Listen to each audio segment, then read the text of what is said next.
আলহামদুলিল্লাহ রব্বিল আলামিন ওয়াসসালাতু ওয়াসসালামু আলা আশরাফিল আমবিয়া ওয়াল মুরসালিন ওয়া আলা আলিহি ওয়া আসহাবিহি ওয়া মান তাবিআহুম ওয়া দাআ বিদাওয়াতিহিম ইলা ইয়াউমিদ্দিন আম্মা বা'দ। আউযু বিল্লাহি মিনাশ শাইতানির রাজীম। বিসমিল্লাহির রাহমানির রহিম। ফাসআলু আহলায যিকরি ইন কুনতুম লা তা'লামুন। সাদাকাল্লাহুল আযীম। সুপ্রিয় দর্শক ও শ্রোতা মণ্ডলী, দেশ ও প্রবাস থেকে যারা আমাদেরকে দেখছেন এবং শুনছেন, এই মুহূর্তে আমাদের ফেসবুক লাইভ এই পেজে যারা সংযুক্ত আছেন, আপনাদের সকলকে জানাচ্ছি আমাদের প্রশ্নোত্তরমূলক লাইভ প্রোগ্রাম আপনার জিজ্ঞাসার 29তম পর্বে।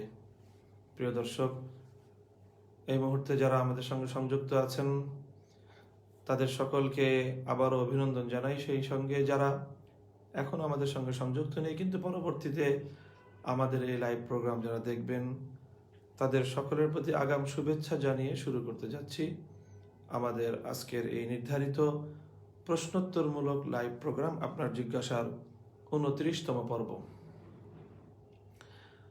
প্রতি সপ্তাহের ন্যায় সপ্তাহেও আমাদের নির্ধারিত পোস্টের কমেন্ট বক্সে আপনাদের পক্ষ থেকে অনেক প্রশ্ন জমা পড়েছে। সেই প্রশ্নগুলো থেকে বরাবরের মতো বাছাইকৃত প্রশ্নগুলো নিয়ে আমরা সাজিয়েছি আমাদের আজকের এই 29তম পর্ব। আমরা ভূমিকার দীর্ঘসূত্রিতায় না গিয়ে চলে যাচ্ছি সরাসরি আপনাদের প্রশ্নগুলোর উত্তর আলোচনায়। প্রিয় দর্শক, আজকে প্রথম যে প্রশ্নটি আমাদের সম্মুখে রয়েছে আলোচনার জন্য, মোহাম্মদ ওয়ালিদ নামক আইডি থেকে এক ভাই প্রশ্ন করেছেন যে মানুষকে কেন জিনে ধরে, আর এই জিনের আসর হতে চিরতরে মুক্তি পাওয়ার আমল বা উপায় কি? অনেকে কবিরাজের কাছে যায়, ঝাড়ফুঁক নেয়, কিন্তু ফলাফল শূন্য। আবার বিজ্ঞান বিষয়টাকে মানসিক ভারসাম্যহীনতা বলে থাকে। এ বিষয়ে আপনার মতামত আশা করছি এবং সেই সাথে এই সমস্যা থেকে মুক্তির উপায় জানতে চাচ্ছি। প্রিয় ওয়ালিদ ভাই, আপনি জিন সম্পর্কে অনেকগুলো প্রশ্ন জানতে চেয়েছেন উত্তর। জিন এটি আল্লাহ পাক রব্বুল আলামিনের একটি সৃষ্টি এবং মাখলুক। মানব জাতির মতোই জিন জাতি আল্লাহ রাব্বুল আলামিনের একটি বিশেষ সৃষ্টি। কোরআনে পাকের মধ্যে আল্লাহ পাক রব্বুল আলামিন এই জিন জাতির সৃষ্টি এবং তাদের অনেক বৈশিষ্ট্য, অনেক ইতিহাসের খণ্ড খণ্ড আলোকপাত আল্লাহ কোরআনে পাকের মধ্যে করেছেন। এমনকি কোরআনে পাকের মধ্যে আল্লাহ পাক রব্বুল আলামিন সূরাতুল জিন নামে একটি সূরাও অবতীর্ণ করেছেন এবং জিন জাতির সৃষ্টির লক্ষ্য এবং উদ্দেশ্য আল্লাহ পাক রব্বুল আলামিন বর্ণনা করেছেন। ওয়ামা খালাকতুল জিন্না ওয়াল ইনসা ইল্লা লিয়াবুদুন, যে মানব এবং জিন জাতিকে আল্লাহ রব্বুল আলামিন কেবলমাত্র আল্লাহ পাকের ইবাদতের জন্যই সৃষ্টি করেছেন। সুতরাং এ থেকে আমরা জানতে পারি, বুঝতে পারি যে জিন জাতির সৃষ্টি এবং জিন জাতির অস্তিত্ব এটি কোনো কাল্পনিক বিষয় নয়, বরং পবিত্র কোরআনে পাকের দ্ব্যর্থহীন ঘোষণার দ্বারা, দ্ব্যর্থহীন বক্তব্যের দ্বারা এটি সুপ্রমাণিত। সূরাতুল জিনের মধ্যে আল্লাহ পাক রব্বুল আলামিন জিন জাতির অনেক বৈশিষ্ট্য সম্পর্কে আলোকপাত করেছেন এবং এটাও জিন জাতির বিভিন্ন বৈশিষ্ট্য আলোচনা যা কোরআনের মধ্যে এবং হাদিসের মধ্যে বর্ণিত রয়েছে, তা থেকে বোঝা যায় যে বৈশিষ্ট্যগতভাবে জিন সম্প্রদায় তারা মানুষের তুলনায় অনেক বেশি দুষ্ট প্রকৃতির হয়ে থাকে এবং জিনদের মধ্যে অধিকাংশই তারা বিপদগামী হয়ে থাকে। তবে হ্যাঁ, মানুষের মধ্যে যেরকম ভালো এবং মন্দ উভয় শ্রেণী রয়েছে, জিনদের মধ্যে যেরকম দুষ্ট প্রকৃতির জিন থাকে, তাদের মধ্যে অনেক নেক এবং ভালো জিনও রয়েছে যারা সৎকর্মপরায়ণ এবং যারা সৎকর্মশীল। আল্লাহ রাসূল সাল্লাল্লাহু আলাইহি ওয়াসাল্লামের সঙ্গে জিনদের সাক্ষাতের অনেকগুলো ঘটনা সহিহ হাদিসের বিভিন্ন বিবরণের মধ্যে বর্ণিত হয়েছে। রাসূল সাল্লাল্লাহু আলাইহি ওয়াসাল্লামের কাছে এসে তারা কোরআনের তালিম গ্রহণ করেছেন এবং ঈমান গ্রহণ করেছেন।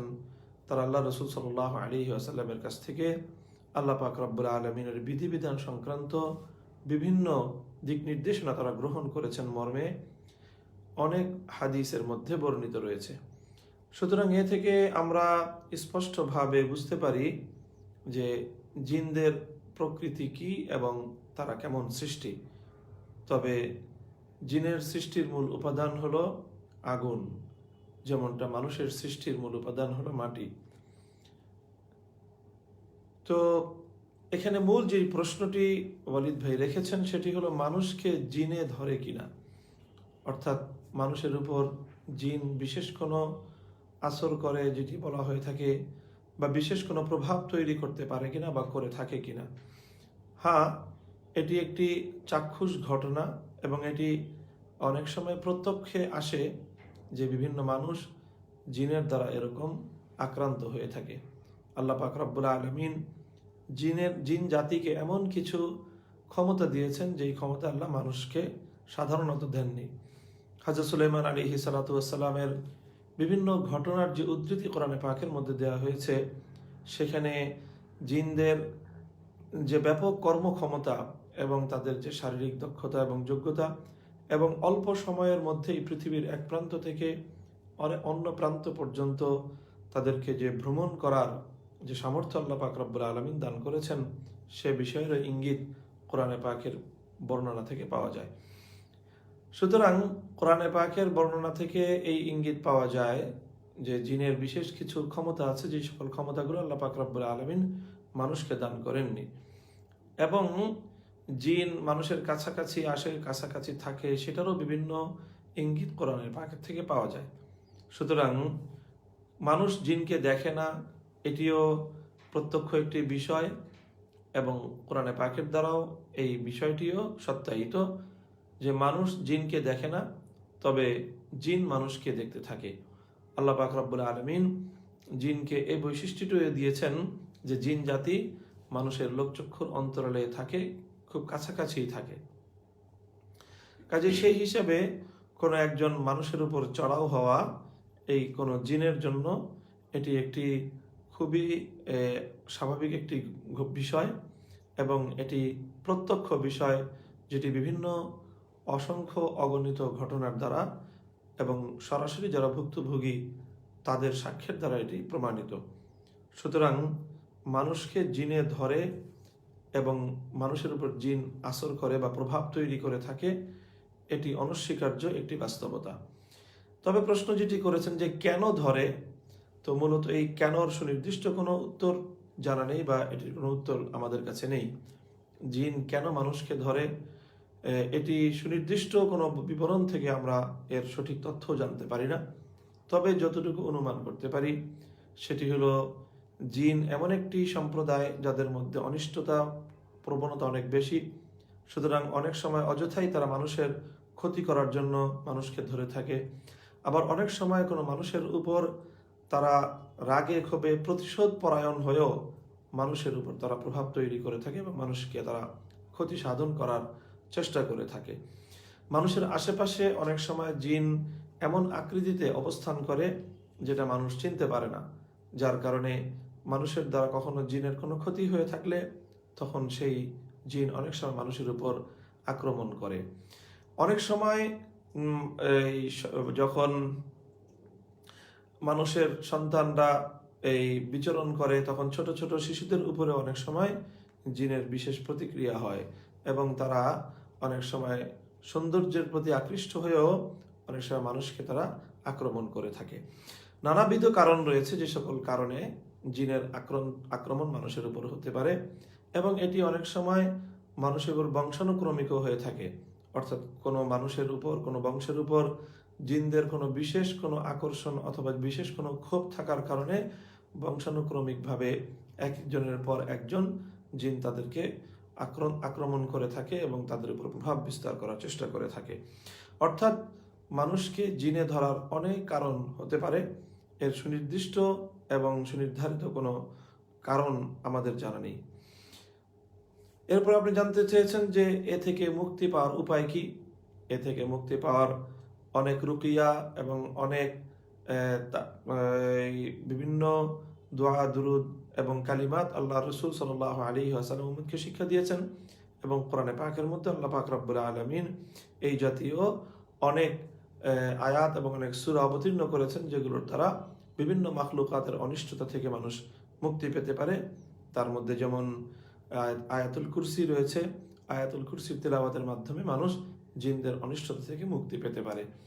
ঠিক তেমনিভাবে মুআউযাতাইন, কুল আউযু বিরাব্বিন নাস এবং কুল আউযু বিরাব্বিল ফালাক, কোরআনে পাকের যে দুই সূরা, এই দুই সূরার তেলাওয়াতের মাধ্যমেও মানুষ জিনের আক্রমণ থেকে মুক্তি লাভ করতে পারে। এছাড়াও আরো অনেক দোয়া দুরূদ আছে। রাসূল সাল্লাল্লাহু আলাইহি ওয়াসাল্লাম হযরত হাসানাইন অর্থাৎ হাসান হোসেন রাদিয়াল্লাহু আনহুমাকে প্রতিদিন সকাল সন্ধ্যা এই দোয়া পড়ে তাদেরকে জিন্নাত এবং দুষ্ট শয়তানের তাদের অনিষ্টতা থেকে আল্লাহ পাকের আশ্রয় দিতেন। ওয়াইযুকুমা বিকালিমাতিল্লাহি তাম্মাতি মিন কুল্লি শাইতানিন ওয়া হাম্মা ওয়া মিন কুল্লি আইনিন লাম্মা। এই জাতীয় দোয়া পড়ে আল্লাহ রাসূল সাল্লাল্লাহু আলাইহি ওয়াসাল্লাম হযরত হাসান হোসেনকে শয়তান এবং দুষ্ট জিনের অনিষ্টতা থেকে আল্লাহ পাকের আশ্রয় প্রদান করতেন। সুতরাং এই ধরনের আরো অনেক দোয়া দুরূদ রয়েছে, আরো অনেক ধরনের আয়াত এবং দোয়া হাদিসের মধ্যে বর্ণিত রয়েছে, যেগুলোর পাঠের মাধ্যমে মানুষ এই জিনের অনিষ্টতা থেকে আত্মরক্ষা করতে পারে। সর্বশেষ তিনি যেটা জানতে চেয়েছেন ওয়ালিদ ভাই, সেটি হলো যে অনেকে জিনের তদবির করে থাকে জিনের আক্রমণ থেকে মানুষকে রক্ষা করার। এই বিষয়টি কি আসলেই আদতে বাস্তবসম্মত কিনা? হ্যাঁ, এটিও আমাদের জানা মতে বাস্তবসম্মত। অনেক নির্ভরযোগ্য ওলামায়ে কেরামও রয়েছেন আগে পরে, যারা মানুষকে এই জিনের আক্রমণ থেকে রক্ষা করবার বিভিন্ন পথ এবং পদ্ধতি অবলম্বন করে থাকেন। যেই তাদবির তারা করে থাকেন, সেই তাদবির গ্রহণ করা যেতে পারে। এবং যদি যিনি তাদবির করবেন তিনি যদি শরীয়তের অনুসারী হয়ে থাকেন এবং তিনি তাদবির করতে গিয়ে কোনো ধরনের শরীয়ত গর্হিত কোনো পথ এবং পদ্ধতি যদি অবলম্বন না করেন, তাহলে এই ধরনের শরীয়তের অনুসারী কোনো নির্ভরযোগ্য ব্যক্তির কাছ থেকে জিনের আক্রমণ থেকে মুক্তি এবং পরিত্রাণের লক্ষ্যে তাদবির গ্রহণ করার মধ্যে কোনো সমস্যার কিছু নেই। আর বিজ্ঞান যেটা বলে এটা মানসিক ভারসাম্যহীনতা, অথবা বিজ্ঞান যদি জিনের অস্তিত্বকে অস্বীকার করে, তাহলে বিজ্ঞানের এই তথ্য এবং বিজ্ঞানের এই অস্বীকৃতি এটা কোনো ইমানদারের কাছে গ্রহণযোগ্য হতে পারে না। কারণ জিনদের উপস্থিতি এবং মানব জাতির আশেপাশে অবস্থান করা, মানুষের ক্ষতি সাধন করার চেষ্টা করা, এই বিষয়গুলো সরাসরি কোরআন এবং সহিহ হাদিসের অসংখ্য বিবরণ থেকে সুপ্রমাণিত। প্রিয় দর্শক, দ্বিতীয় যে প্রশ্ন আজকে আমাদের সম্মুখে রয়েছে সেটি মোহাম্মদ শাহেদ খন্দকার নামক আইডি থেকে এক ভাই প্রশ্ন করেছেন যে আমাদের সাধারণ ওয়াক্তিয়া নামাজে আমরা 2 রাকাত না পেলে তো ইমাম সাহেব সালাম ফিরানোর পরে সেই 2 রাকাত নিজে নিজে আদায় করে নিই, তারপরে সালাম ফিরাই।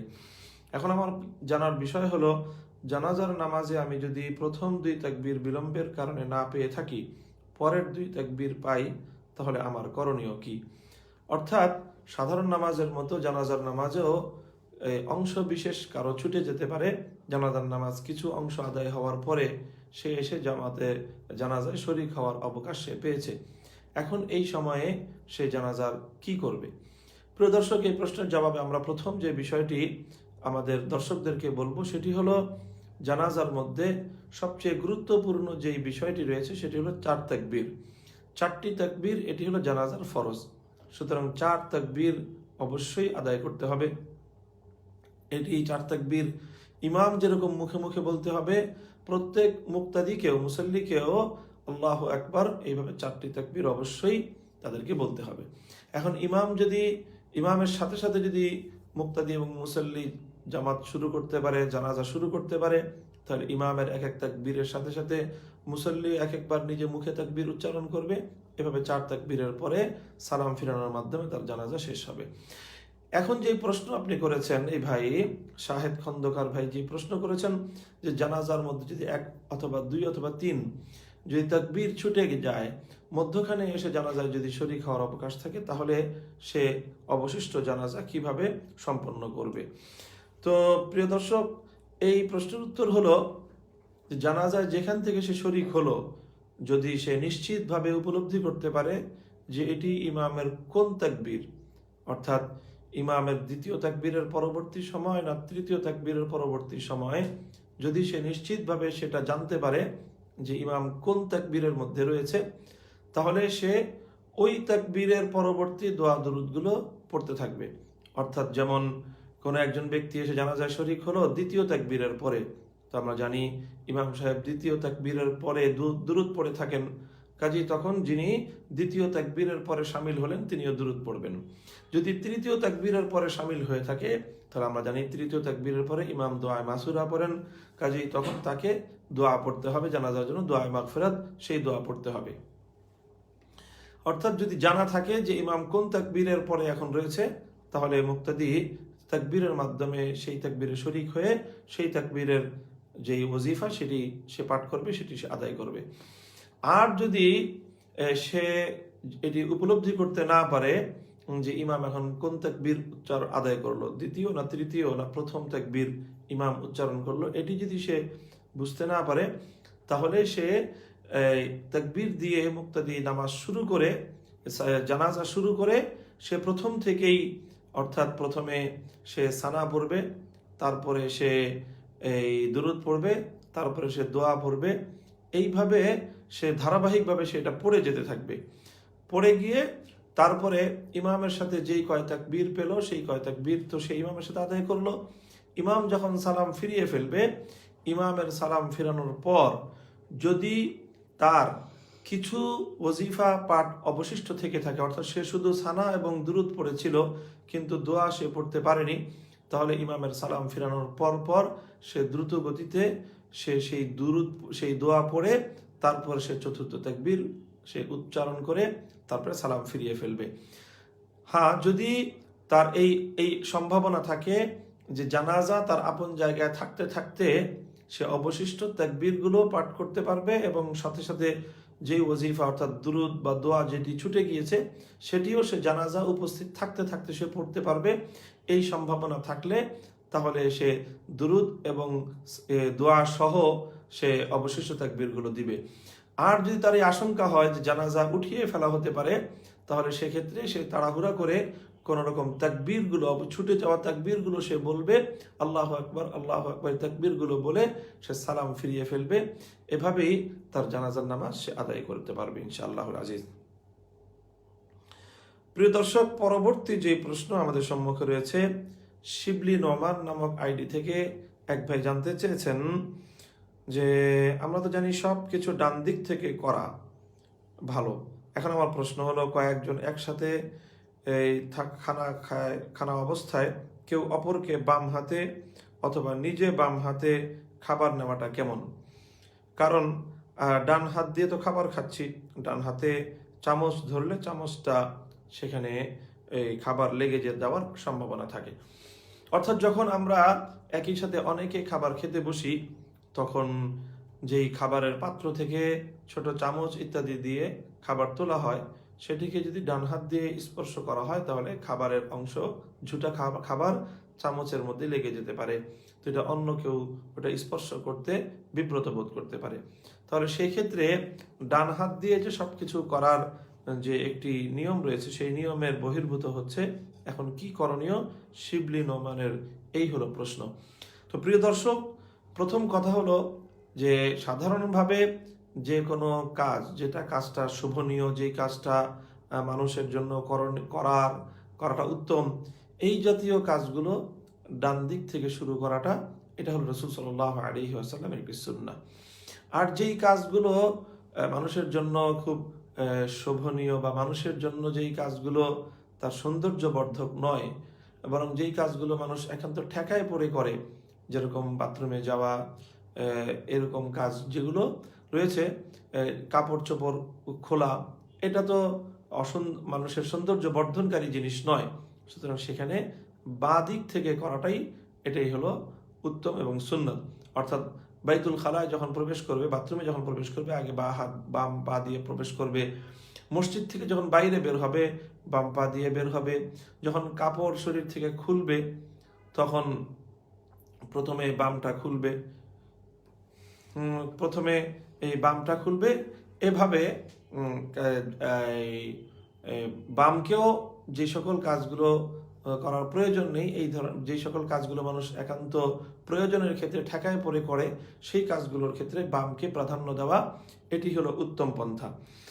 কাজে এখন আপনার যে প্রশ্নটি, সেটি যেই উত্তর সেটি হলো যে আসলে ডান দিক থেকে করলে ভালো, কিন্তু বা দিক থেকে বা হাত দিয়ে সেই কাজগুলো করা যাবে না, বাম হাত ব্যবহার করা যাবে না, ব্যাপারটি এমন নয়। বরং ডান হাত দিয়ে যে সকল কাজ করা উত্তম, সেই কাজগুলোরও ক্ষেত্রেও যদি প্রয়োজন হয় তাহলে প্রয়োজনের ক্ষেত্রে বা হাত ব্যবহার করতেও কোনো সমস্যা নেই। অর্থাৎ যেমন একজন মানুষ দুই হাত দিয়ে যদি দুটি জিনিস খেতে হয়, তাহলে ডান হাতে একটি, বাঁ হাতে আরেকটি, দুই হাতে দুই জিনিস নিয়ে খেতে এতে কোনো সমস্যা নেই। এটি রাসূল সাল্লাল্লাহু আলাইহি ওয়াসাল্লাম একই সাথে ডান হাতে এবং বাঁ হাতে দুই ধরনের খাবার নিয়ে আল্লাহ রাসূল সাল্লাল্লাহু আলাইহি ওয়াসাল্লাম ভক্ষণ করেছেন। সুতরাং সেই হিসাবে বাঁ হাত দিয়ে ভক্ষণ করতেও কোনো সমস্যা নেই যদি দোনো হাতের ব্যবহারের প্রয়োজন হয়। এখন আপনি যেই প্রশ্নটি করেছেন যে অর্থাৎ খাবারে চামচ কোন হাত দিয়ে ধরবে, ডান হাত দিয়ে তো খাবার খাচ্ছে, বাম হাত দিয়ে চামচ ধরার কোনো অবকাশ তার জন্য রয়েছে কিনা? হ্যাঁ, যদি প্রয়োজন হয় তাহলে বাম হাত দিয়ে চামচ ধরতে পারে, এতে সুন্নতের খেলাফ হবে না এবং এতে কোনো সমস্যারও কিছু নেই। প্রিয় দর্শক, রবিউল ইসলাম নামক আইডি থেকে পরবর্তী প্রশ্ন রয়েছে, যদি জমির মালিক অন্য কেউ হয় আর সেই জায়গা দখল করে দিনের কাজে অর্থাৎ মসজিদ অথবা মাদ্রাসা বানানো হয়, সেটা কি জায়েজ হবে? অর্থাৎ অবৈধভাবে জায়গা জমি দখল করে সেই জায়গা জমিতে দিনই এই ধরনের কোনো প্রতিষ্ঠান করাটা এটি বৈধ হবে কিনা? প্রিয় দর্শক, অন্যের জমি দখল করা এটি অত্যন্ত গর্হিত একটি কাজ। আল্লাহ রাসূল সাল্লাল্লাহু আলাইহি ওয়াসাল্লামের সহিহ হাদিসের মধ্যে বর্ণিত হয়েছে যে ব্যক্তি অন্যের ভূমি অবৈধভাবে দখল করবে, কিয়ামতের দিন আল্লাহ পাক রব্বুল আলামিন তার কাঁধের উপর 7 তবক জমিন আল্লাহ পাক তার কাঁধের উপর চড়িয়ে দিবেন এবং সেটাকে তার কাঁধের বেড়ি হিসাবে আল্লাহ তার কাঁধে ঝুলিয়ে দিবেন এবং তাকে 7 তবক জমিনের নিচে আল্লাহ পাক ধসিয়ে দিবেন।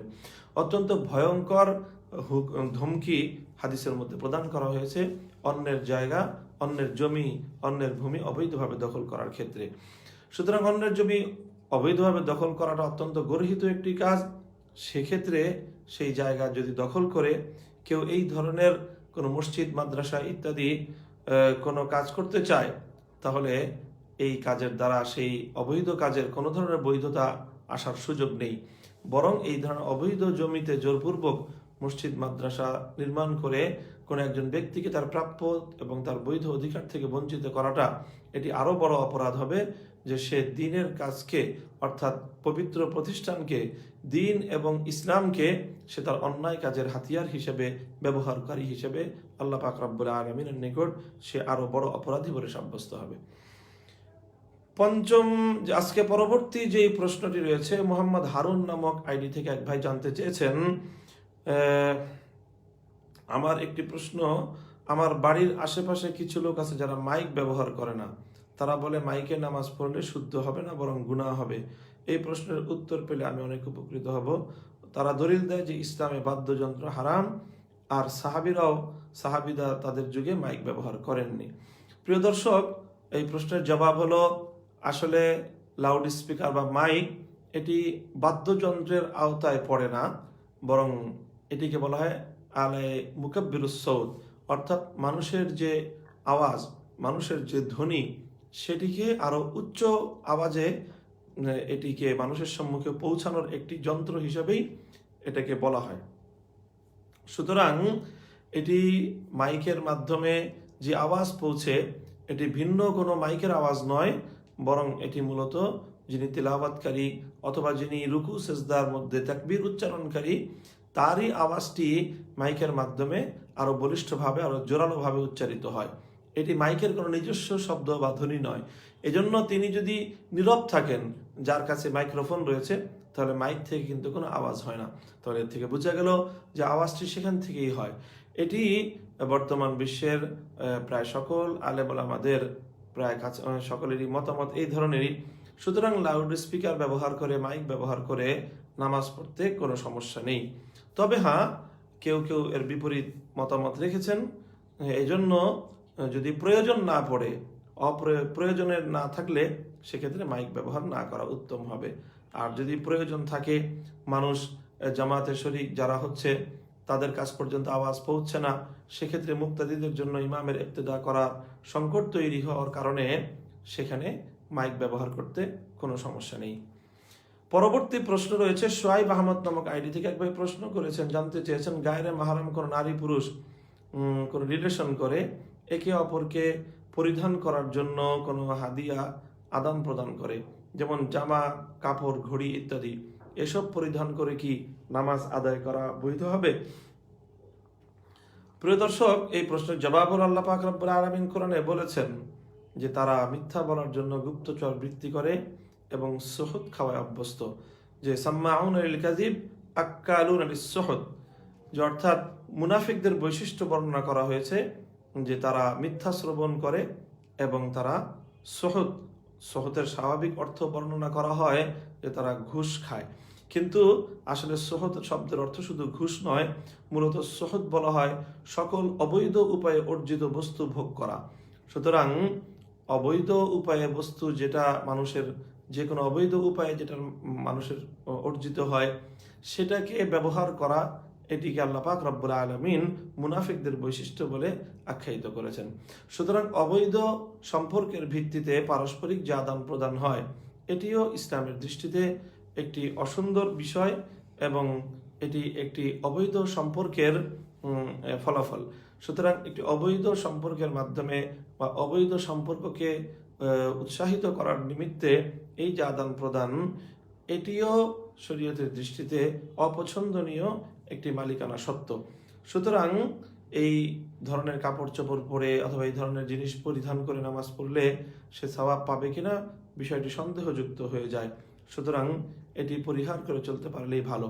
তবে হ্যাঁ, এই ধরনের কাপড় যেহেতু নাপাক নেই, কোনো সমস্যা, অন্য কোনো সমস্যা না থাকার কারণে এগুলো পরিধান করে নামাজ পড়লে নামাজ শুদ্ধ হয়ে যাবে, নামাজ তাকে আর পুনর্বার আবার নামাজ কাজা করার কোনো প্রয়োজন থাকবে না।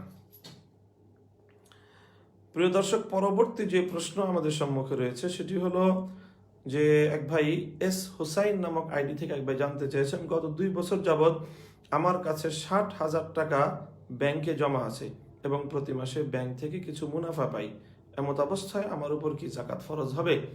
প্রিয় দর্শক, এস হুসাইন ভাই, আপনার উপর জাকাত ফরজ হওয়ার বিষয়টি নির্ভর করবে আপনার সম্পদের মালিকানা এবং আপনার ঋণ কি পরিমাণ রয়েছে, উভয়টি বিষয় ক্যালকুলেশন করার পর। অর্থাৎ আপনার ব্যাংকে যে টাকাটি রয়েছে 60,000 টাকা যদি থেকে থাকে, তাহলে এটাকে আমরা আপনার নগদ ক্যাশ ধরতে পারি। এখন আপনার কোনো ঋণ রয়েছে কিনা সেটা এটার সাথে প্লাস মাইনাস করতে হবে। যদি ঋণ মুক্ত অবস্থায় 60,000 টাকা থেকে থাকে, তাহলে বর্তমান বাজার দর অনুযায়ী 52.5 ভরি রৌপ্যের মূল্য অতিক্রম করার কারণে এটি নেশাব পরিমাণ সম্পদ। সুতরাং এই সম্পদের জাকাত আপনাকে আদায় করতে হবে। আর যদি ঋণ থেকে থাকে, তাহলে ঋণটাকে বাদ দিলে বাকি অবশিষ্ট যেই পরিমাণ টাকা থাকে সেই টাকা লক্ষ্য করতে হবে সেটার দ্বারা 52.5 ভরি রৌপ্যের বাজার মূল্যের সমান হয় কিনা। যদি না হয়ে থাকে তাহলে সেক্ষেত্রে আপনার উপর জাকাত আসবে না।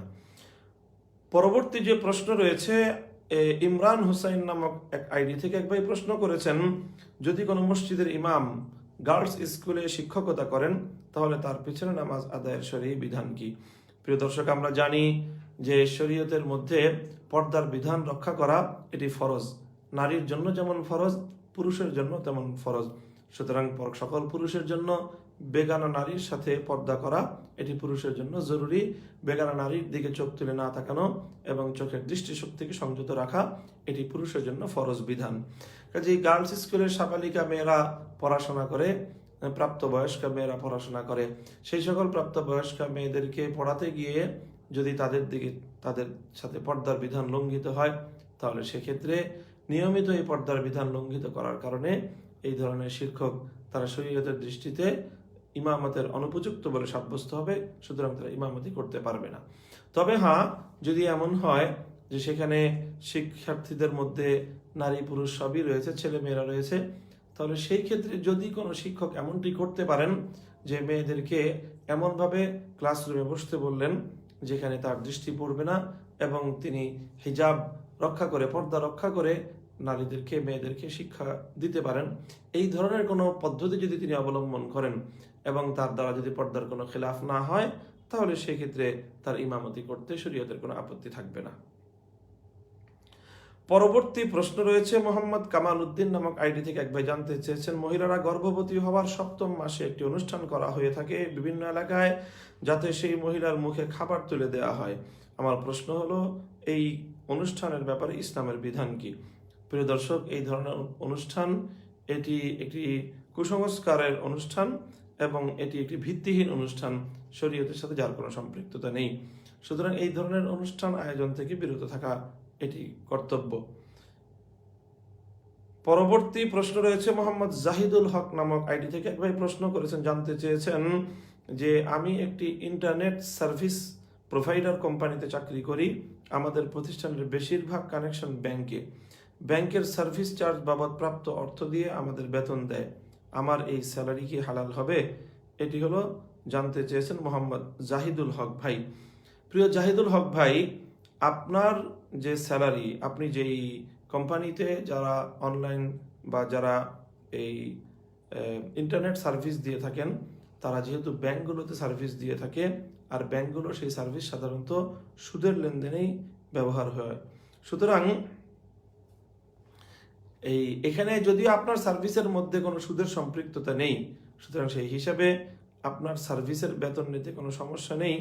তবে যেহেতু কোম্পানির আয় যেই ব্যাংক সার্ভিস যে ব্যাংকের থেকে আসে, সেই ব্যাংকের আয়টা সুদভিত্তিক, সুতরাং সেই কারণে আপনি এই কোম্পানিতে চাকরি করতে না পারলে সেটি উত্তম হবে। হ্যাঁ, আর যদি কোনো গত্যন্তর না থাকে, উপায় না থাকে, তাহলে এই ধরনের কোম্পানিতে চাকরি করে সার্ভিসের বিনিময়ে আপনার উপযুক্ত প্রাপ্য সেটি আপনি বুঝে নিতে পারেন, তাতে কোনো সমস্যা নেই। তবে শর্ত হলো আপনার উপর যে দায়িত্ব অর্পিত রয়েছে, সে দায়িত্ব আপনাকে পরিপূর্ণ পালন করতে হবে। সেখানে দায়িত্বে কোনো অবহেলা করা আমানতের খেয়ানত বলে বিবেচিত হবে। পরবর্তী প্রশ্ন রয়েছে হাসানাত চৌধুরী নামক আইডি থেকে। এক ভাই জানতে চেয়েছেন, বর্তমান সমাজে মানুষ মৃত্যুবরণ করার পর তার গোসলের পরে হাতে পায়ে সহ নামাজে ব্যবহৃত অঙ্গ প্রত্যঙ্গে আতর মাখা হয় এবং কপালে আঙ্গুল দিয়ে কালিমা লেখা হয়। এগুলো কি আসলে শরীয়ত সম্মত কিনা বা ইসলামের বিধান কি, এ ব্যাপারে জানালে উপকৃত হতাম। হ্যাঁ প্রিয় দর্শক, এখানে দুটি বিষয় আপনি জানতে চেয়েছেন। প্রথম বিষয়ের উত্তর হলো, মৃত ব্যক্তিকে গোসল দেওয়ার পর তার যে সকল অঙ্গ প্রত্যঙ্গগুলো সিজদার মধ্যে ব্যবহৃত হয়, 7টি অঙ্গ, অর্থাৎ মুখমণ্ডল, 2 হাত, 2 হাঁটু এবং 2 পা, এই 7টি অঙ্গ দিয়ে মানুষ সাধারণত সাজদা করে থাকে। মুখমণ্ডলের মধ্যে কপাল এবং নাক, 2 হাতের তালু এবং 2 হাঁটু এবং 2 পায়ের অগ্রভাগ, এ দিয়ে মানুষ সাজদা করে থাকে। রাসূল সাল্লাল্লাহু আলাইহি ওয়াসাল্লাম এই সাজদার অঙ্গগুলোতে বিশেষভাবে হানুত নামক যেই সুগন্ধি রয়েছে সেটা ব্যবহার এবং সেটা মাখতে বলেছেন। তো এই যে হানুত বা কাফুর, যেটাকে কর্পূর বলা হয়, এই কর্পূর ইত্যাদি ব্যবহার করার জন্য বলা হয়েছে। কর্পূর ইত্যাদি কেন ব্যবহার করা হয় তার ব্যাখ্যায় ফুকাহায়ে কেরামগণ এবং হাদিস বেত্তাগণ দুটি সম্ভাবনার কথাই লিখেছেন। একটি সম্ভাবনা হলো, এই কর্পূর ইত্যাদি ব্যবহার করা এজন্য হয় যাতে এই অঙ্গগুলোতে বা শরীরের মধ্যে কোনো পোকামাকড় এসে বসতে না পারে। পোকামাকড় থেকে সংরক্ষণের জন্য কর্পূর ইত্যাদি সুগন্ধিযুক্ত কিছু দ্রব্য ব্যবহার করার নির্দেশ প্রদান করা হয়েছে। দ্বিতীয় হলো, এর মধ্যে সুগন্ধি রয়েছে এবং এই সুগন্ধিগুলো বিশেষ করে সাজদার জায়গাগুলোতে ব্যবহার করার নির্দেশ হলো সাজদার জায়গাগুলোকে বিশেষ গুরুত্ব দেওয়া এবং সম্মান জানানো। তো যদি এই হয় কারণ, তাহলে সেই ক্ষেত্রে শুধু কর্পূর অথবা হানুত নামক সুগন্ধি নয়, বরং অন্য কোনো সুগন্ধিও যদি সাজদার অঙ্গগুলোতে বিশেষভাবে মেখে দেওয়া হয়, তাহলে এতে শরীয়তের বিধি, শরীয়ত গর্হিত কিছু হবে না, বরং শরীয়ত সমর্থিত একটি আমল হবে, অর্থাৎ এটি করা যেতে পারে। তবে হ্যাঁ, কপালের উপর যে বিসমিল্লাহ লেখা হয় অথবা কাফনের উপর কোনো কোরআনের আয়াত লিপিবদ্ধ করার যেই প্রচলন রয়েছে, এটির কোনো ভিত্তি কোরআন এবং হাদিসের মধ্যে নেই। বরং যদি কাফনের কাপড়ের মধ্যে প্রত্যক্ষভাবে কোরআনের কোনো আয়াত লেখা হয়, তাহলে এটি অনুচিত হবে, কারণ এটি দ্বারা কবরের মধ্যে এই কাপড়ের যথাযথ মর্যাদা রক্ষা নাও পেতে পারে।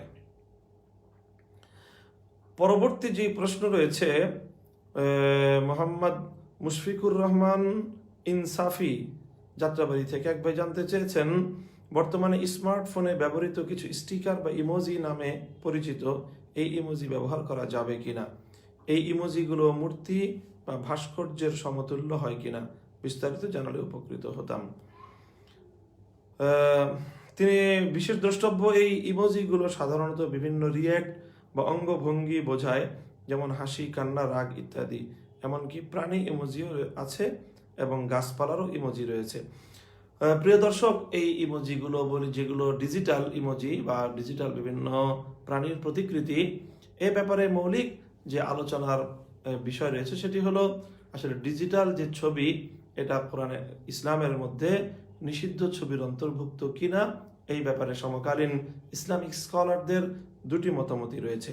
অনেকে এই ডিজিটাল যে সকল প্রতিকৃতি রয়েছে এগুলোকেও নিষিদ্ধ তাসবিরের অন্তর্ভুক্ত করেছেন। দারুল উলুম দেওবন্দ থেকে ফতোয়া এটি যে ডিজিটাল যেই সকল প্রতিকৃতি রয়েছে, ছবি রয়েছে, সেটিও নিষিদ্ধ, শরীয়তের নিষিদ্ধ তাসবিরেরই অন্তর্ভুক্ত।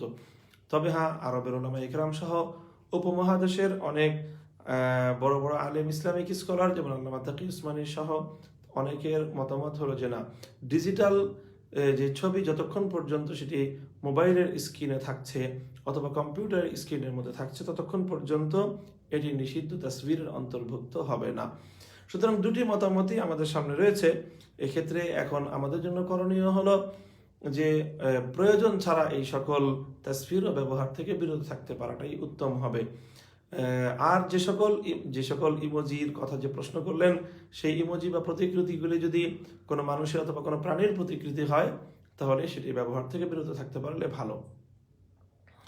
হ্যাঁ, আর যেগুলো গাছপালা প্রাণী ছাড়া অন্য কোনো জিনিসের ইমোজি যদি হয় বা প্রতিকৃতি হয় তাহলে সেটা ব্যবহারে কোনো সমস্যার কিছু নেই।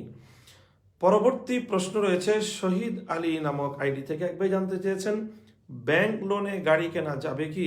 মেহরবানি করে জানাবেন। প্রিয় দর্শক, ব্যাংক লোন নিয়ে গাড়ি কেনা এটির প্রশ্নের উত্তরের সঙ্গে আমাদেরকে যে বিষয়টি প্রথমে জানতে হবে সেটি হলো ব্যাংক লোনের পদ্ধতিটা কি। ব্যাংক লোনের বিভিন্ন পদ্ধতি থাকতে পারে এবং সেটি কিভাবে ডিল হচ্ছে ব্যাংকারের মধ্যে এবং গ্রাহকের মধ্যে কিভাবে ডিল হচ্ছে সেই ডিলের উপর এবং সেই তার লেনদেনের উপরে বিষয়টি চুক্তির উপর অনেকটি নির্ভর করবে।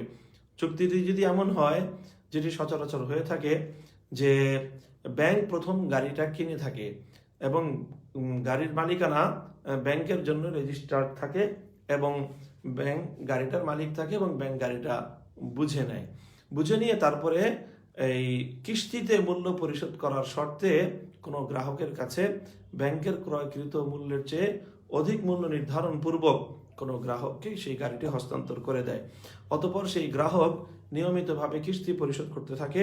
কিস্তি পরিশোধ সম্পন্ন হলে পরে তারপরে ব্যাংকের থেকে সেই গাড়ি ডিডের মাধ্যমে অথবা কোনো একটি চুক্তিপত্রের মাধ্যমে ওই মালিকের মালিকানায় হস্তান্তর করা হয়ে থাকে। এটি হলো সচরাচর পদ্ধতি। এই পদ্ধতিতে যদি বাই মুরাবাহার যে সকল শর্তগুলো রয়েছে শরীয়তের মধ্যে, অর্থাৎ যে শর্তগুলোর মধ্যে এক নম্বর হলো যে পণ্যটি আগে ব্যাংকের কিনতে হবে, কিনে ব্যাংকের কবজে নিতে হবে এবং এরপরে কত মূল্যে গ্রাহকের কাছে বিক্রি করা হলো সেই মূল্যটা নির্ধারিত হতে হবে এবং মধ্যপথে যদি গ্রাহক মূল্য দিতে কম বেশি করে অথবা আগপিছ করে কোনো কারণেই সেই নির্ধারিত মূল্যের মধ্যে কোনো তারতম্য করা চলবে না। এই সকল কন্ডিশনগুলো যদি ফুলফিল করে ব্যাংক যদি কার লোন দেয় তাহলে সেই কার লোন বৈধ হতে পারে।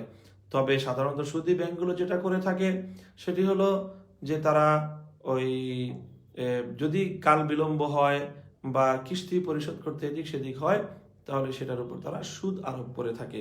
তো যদি এই ধরনের সুদ আরোপের কোনো সুযোগ লেনদেনের মধ্যে থাকে তাহলে সেই ক্ষেত্রে সেই লেনদেনটি সুদী লেনদেন হিসেবে শরীয়তের দৃষ্টিতে নিষিদ্ধ লেনদেন বলে বিবেচিত হবে। পরবর্তী প্রশ্ন রয়েছে মুর্শিদুল আলম নামক আইডি থেকে। একবার জানতে চেয়েছেন, কিছু কিছু ব্যক্তি আপনার ও আপনার পরিবারের সাথে জামাতে ইসলামীর সম্পৃক্ততার প্রচারণা চালাচ্ছে, ব্যাপারে আপনার নিকট সঠিক বিষয়টি জানতে চাচ্ছি। প্রিয় মুর্শিদ আলম ভাই, এই বিষয়ে ইতিমধ্যে আমি আমার বক্তব্য স্পষ্টভাবে ব্যক্ত করেছি।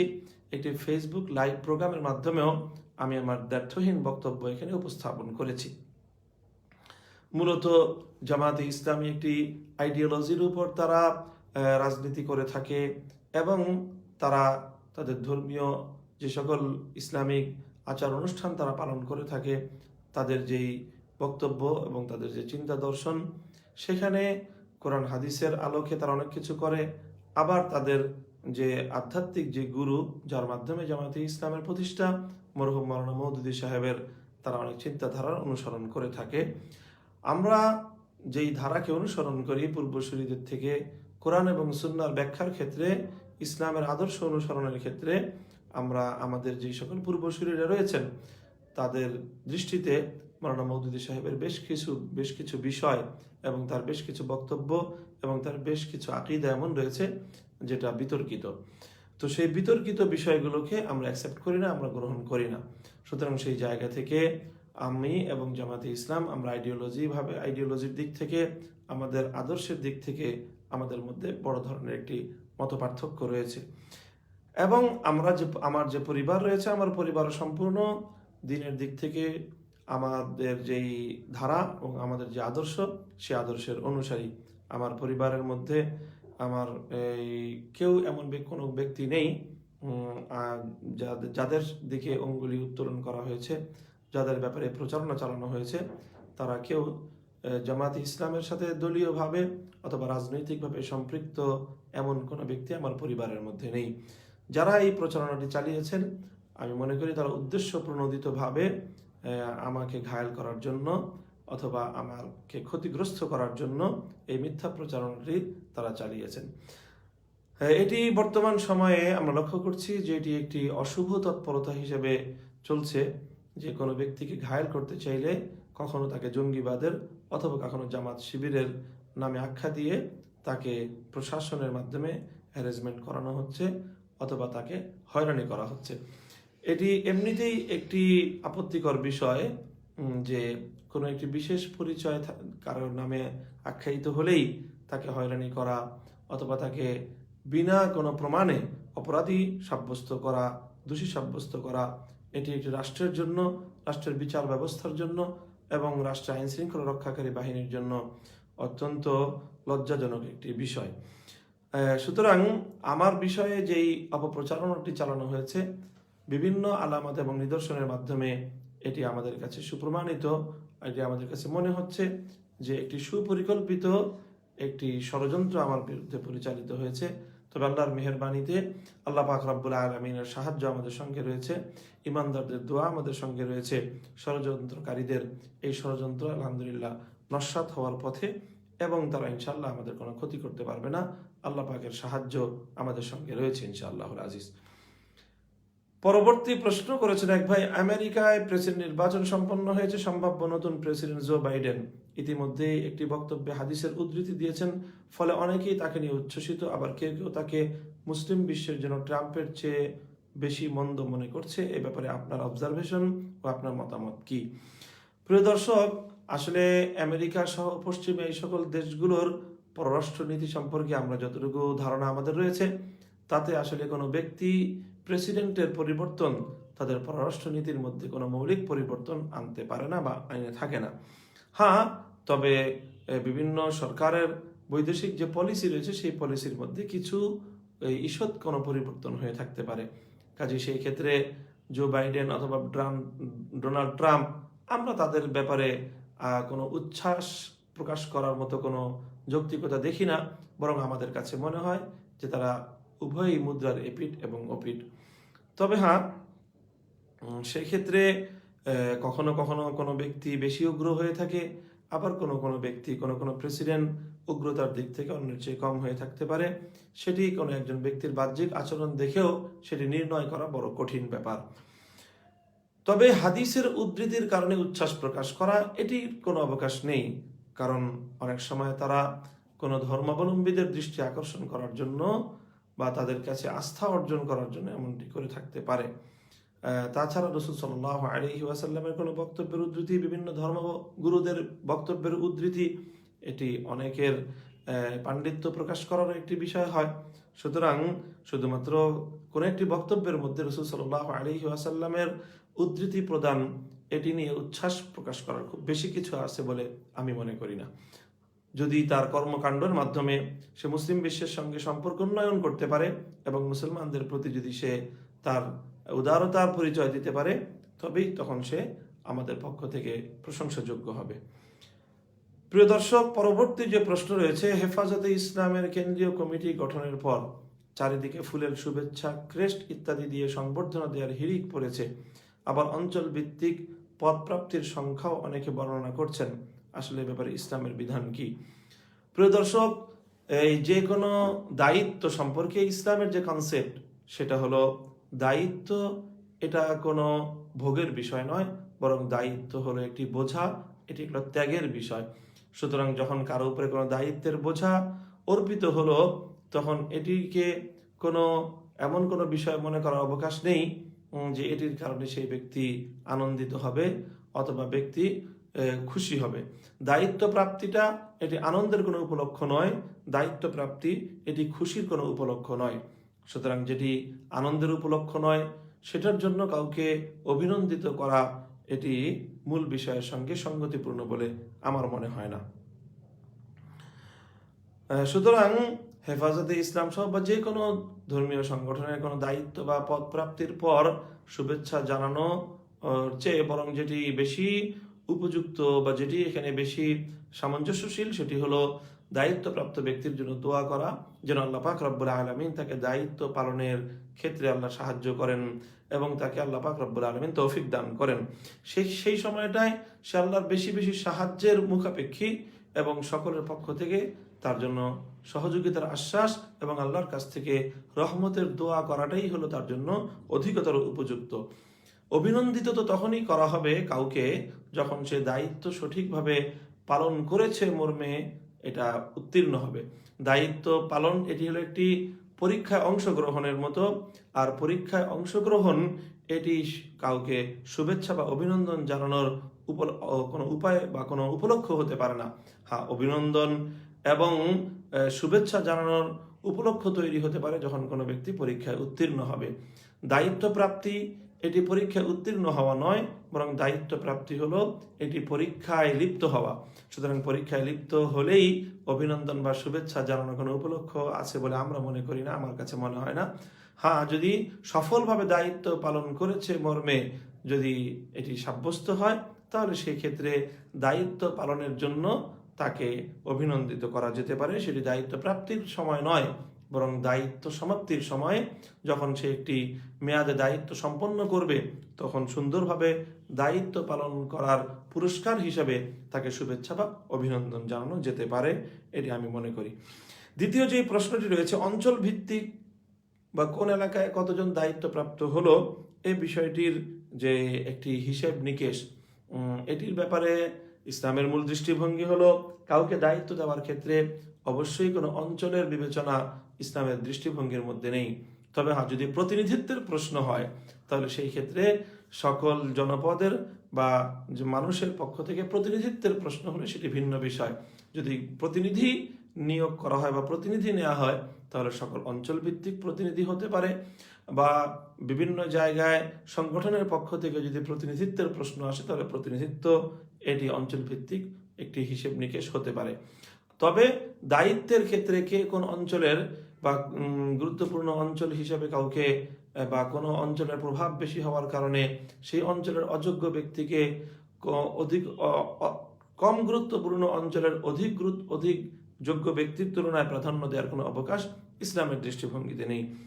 সুতরাং হেফাজতে ইসলামের দায়িত্ব নিয়ে বিভিন্ন অঞ্চল ভিত্তিক যে প্রশ্নগুলো উত্থাপিত হয়েছে, সেটি আমি যেটা মনে করি যে এটা এই দৃষ্টিভঙ্গি থেকেই এই প্রশ্নটি উত্থাপিত হচ্ছে, যেহেতু এটাকে প্রতিনিধিত্ব মনে করা হচ্ছে, আর প্রতিনিধিত্বের ক্ষেত্রে সকল অঞ্চল থেকে প্রতিনিধিত্ব হওয়াটা এটি বাঞ্ছনীয় এবং এটি সংগঠনের কাজ এবং যে দায়িত্ব, সে দায়িত্ব যথাযথভাবে পালনের ক্ষেত্রে অধিকতর উপযোগী হবে। প্রিয় দর্শক, সর্বশেষ যে প্রশ্নটি রয়েছে আজকে আমাদের এই প্রশ্নোত্তরমূলক অনুষ্ঠান আপনার জিজ্ঞাসার আলোচনার জন্য, সেটি এক ভাই প্রশ্ন করেছেন, মুক্তিযুদ্ধ মঞ্চ নামের একটি সংগঠন আপনার নামে বিষোদ্গার করছে, বিশেষ করে শাইখুল হাদিস রহমতুল্লাহ আলীকে রাজাকার ও রাজাকারদের সহযোগী বলে অকথ্য ভাষায় বক্তব্য দিয়েছে। এদের এসব কথার বিরুদ্ধে প্রতিবাদ করা ও সে বিষয়ে সঠিক ইতিহাসটি তুলে ধরার অনুরোধ রইল। মুক্তিযুদ্ধ মঞ্চ নামে যেই সংগঠনটি আমরা লক্ষ্য করেছি সাম্প্রতিক সময়ে, তারা বিভিন্ন প্রতিবাদমূলক, তারা বিভিন্ন আক্রমণাত্মক এবং প্রতিহিংসামূলক কিছু অনুষ্ঠান তারা করেছে, এটি আমাদের দৃষ্টিগোচর হয়েছে। আমি মনে করি যে মুক্তিযুদ্ধ মঞ্চ নামে যে সংগঠনটি, তাদের যে পূর্বাপর যে ইতিহাস এবং তাদের যে আচরণ, সেটি অত্যন্ত উগ্র। মুক্তিযুদ্ধের মতো একটি পবিত্র বা একটি গুরুত্বপূর্ণ এবং একটি গৌরবজনক ইতিহাসের সাথে এই মঞ্চের কার্যক্রমের আদৌ কোনো সম্পর্ক নেই। মুক্তিযুদ্ধের নাম দিয়ে তারা যে উগ্রবাদিতা, যে সন্ত্রাসবাদ, যে হুমকি ধুমকি এবং যে মাস্তানিমূলক কার্যক্রম তারা পরিচালনা করে, বরং তারা মুক্তিযুদ্ধকে কলঙ্কিত করার অপচেষ্টা চালায়। সুতরাং এই ধরনের সংগঠনের, এরকম আগ্রাসী, জঙ্গিবাদী এবং সন্ত্রাসবাদী এই ধরনের সংগঠন, ইসলাম বিদ্বেষী এই ধরনের সংগঠন মুক্তিযুদ্ধের নাম ব্যবহার করতে পারাটা, এটি আমাদের জাতির জন্য অত্যন্ত দুঃখজনক এবং অত্যন্ত কলঙ্কজনক একটি বিষয়। আমি আশা করব যে জাতীয় পর্যায়ে, রাষ্ট্রীয় পর্যায় থেকে এই ধরনের গর্হিত কার্যকলাপ করে যারা ইসলামের প্রতিপক্ষ হিসাবে মুক্তিযুদ্ধকে দাঁড় করাতে চায়, তাদের এই ভয়াবহ প্রবণতার হাত থেকে মুক্তিযুদ্ধকে রক্ষা করাটা, এটি রাষ্ট্রীয় দায়িত্বশীলদের একটি গুরুত্বপূর্ণ কর্তব্য। তারা এই কর্তব্য পালন না করলে এটার জন্য তাদেরকে জাতির কাছে এবং আল্লাহর কাছে জবাবদিহিতা করতে হবে। দ্বিতীয় যে প্রশ্নটি করেছেন যে আমার নামে যে বিষোদ্গার করেছে, আমি আমার নামে বিষোদ্গার করাটাকে খুব বেশি গুরুতর কিছু দেখি না। আমি একজন সাধারণ মানুষ, আমার নামে তারা যে সকল বিষোদ্গারগুলো করেছে সেটি অবশ্যই প্রায় সবই মিথ্যাচার।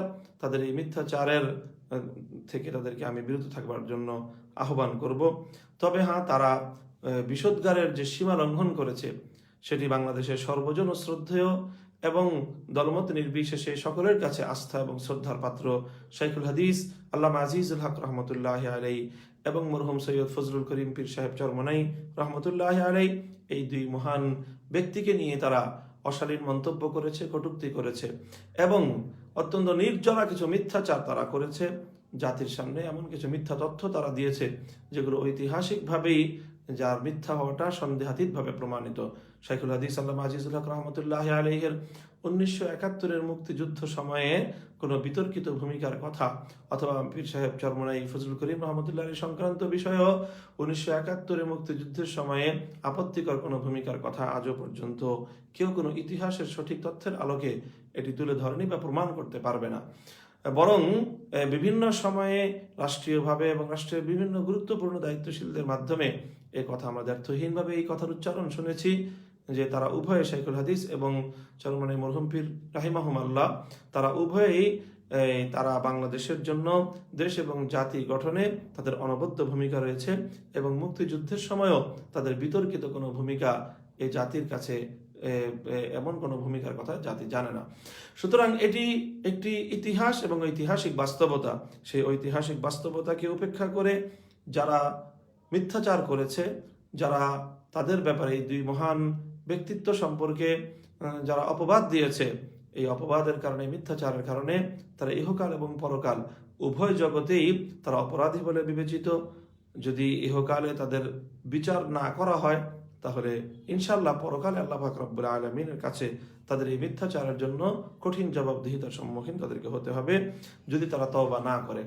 সুতরাং সঠিক ইতিহাস এটি, এবং এই ইতিহাসকে আমরা অত্যন্ত দ্ব্যর্থহীনভাবে চ্যালেঞ্জ করে বলতে পারি, আমার বর্ণিত এই ইতিহাসের বিপরীতে কোনো তথ্যসূত্র কেউ ব্যক্ত করতে পারবে না, কেউ প্রকাশ করতে পারবে না। শাইখুল হাদিস রহমতুল্লাহ আলাইহি এই জনপদে প্রায় 95 বছর দীর্ঘ হায়াত লাভ করে তিনি দেশ, জাতি এবং ইসলামের যে অনবদ্য খেদমত আঞ্জাম দিয়েছেন, সেটি বাংলাদেশের ইতিহাসের অবশ্যই একটি গৌরবোজ্জ্বল অধ্যায়। তার জীবদ্দশায় বা তার মৃত্যুর পরে আজও পর্যন্ত কেউ প্রামাণ্য কোনো সূত্রে তার বিরুদ্ধে 1971-এ কোনো বিতর্কিত ভূমিকার কোনো অভিযোগ দায়ের করার সাহস পায়নি। কিন্তু ভুইফোর সংগঠন মুক্তিযুদ্ধ মঞ্চ নামক মুক্তিযুদ্ধের এই কলঙ্ককারী এই সংগঠনটি তারা যে ধৃষ্টতা দেখিয়েছে, ঢাকা এবং চট্টগ্রামের কিছু কুলাঙ্গার তারা ইসলামের এই মহান সেবককে, জাতির এই গর্বিত সন্তানের ব্যাপারে মিথ্যাচার করে তারা জঘন্য অপরাধ করেছে। আমরা রাষ্ট্র এবং সরকার ও প্রশাসনের কাছে এই সকল কুলাঙ্গারদের ব্যাপারে আমরা যথোপযুক্ত ব্যবস্থা গ্রহণের জোর দাবি ইতিপূর্বেও জানিয়েছি। আজও এই প্রোগ্রামের মাধ্যমে আমি আবারও তাদেরকে উপযুক্ত শাস্তির মুখোমুখি করার জন্য জোর দাবি জানাচ্ছি। যদি তারা তাদের এই অপতৎপরতাকে অব্যাহত রাখে তাহলে এটি বাংলাদেশে শাইখুল হাদিস এবং মরহুম চরমনাই পীর সাহেবের অনুসারীদের মধ্যে ক্ষোভের সঞ্চার করবে এবং সেখান থেকে কোনো সংঘাতমূলক পরিস্থিতি তৈরি হতে পারে। সেটার জন্য সম্পূর্ণ দায় তাদের উপরেই বর্তাবে। অবশ্যই শাইখুল হাদিস রহমতুল্লাহ আলাইহি সহ বড়দের অনুসারীদের উপর তার দায় বর্তাবে না। কাজেই আমি আমার এই আলোচনার পরে আমি আশা করব যে এ বিষয়ে রাষ্ট্র এবং প্রশাসনের পক্ষ থেকে যথোপযুক্ত উদ্যোগ গ্রহণ করা হবে এবং প্রকৃত দায়ীদেরকে বিচারের সম্মুখীন করা হবে। প্রিয় দর্শক, এই ছিল আপনাদের পক্ষ থেকে যে সকল প্রশ্নগুলো আমাদের সম্মুখে আলোচনার জন্য নিমিত্তে আপনারা রেখেছিলেন, সেই সকল প্রশ্নগুলো নিয়ে আমরা আলোকপাত করলাম। আজ এখানেই আমরা শেষ করছি আমাদের প্রশ্নোত্তরমূলক লাইভ প্রোগ্রাম আপনার জিজ্ঞাসার 29তম পর্ব। ইনশাআল্লাহ আবার দেখা হবে আগামী মঙ্গলবার আপনার জিজ্ঞাসার 30তম পর্বে। ততদিন পর্যন্ত আল্লাহ রাব্বুল আলামিন আপনাদের সকলকে ভালো রাখুন, সকলের সর্বাঙ্গীন মঙ্গল করুন।